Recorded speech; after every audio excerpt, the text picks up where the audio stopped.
Hello everyone, welcome back to my channel. আমি মৌলি ব্যানার্জি, তোমাদের সবাইকে স্বাগত আমার চ্যানেলে।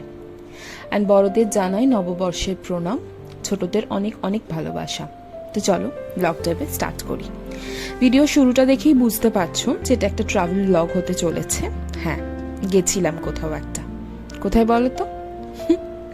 মামার বাড়ি। অনেকদিন ধরে এক জায়গায় একঘেয়ে থাকতে থাকতে যখন বিরক্ত এসে যায়, আমি তখনই মামার বাড়ি পালাই। কি সুন্দর, ঠান্ডা, সবুজে ভরা, এরকম কত বাচ্চা এদিক ওদিক ঘুরে বেড়াচ্ছে। আমার খুব ভাল লাগে এদের দেখতে দাঁড়িয়ে।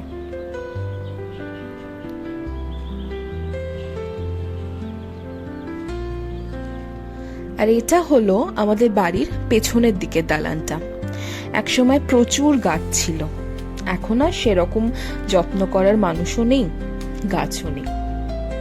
এখন জানো তো, বেশ টের পাই সময়ই সবচেয়ে দামি। আর এটা যেটা দেখছো, এটা আমাদের বাড়ির ছাদ। আগে ওপরে ঠাকুরের ঘর ছিল, এখন সেটা নেমে এসেছে নিচে, তাই ওপরে খুব একটা যাওয়া হয় না।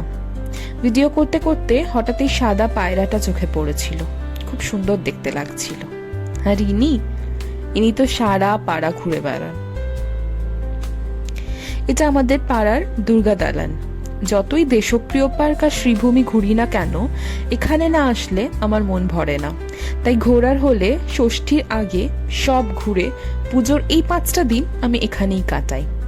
অঞ্জলি থেকে সন্ধি পুজো সবটাই এখানে।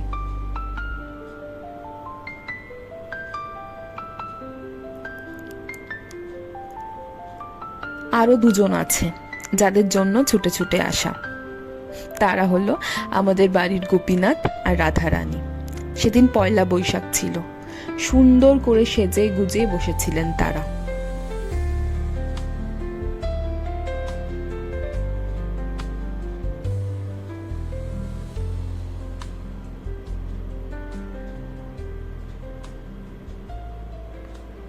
ব্যাস, হয়ে গেল একবেলার ছুটি।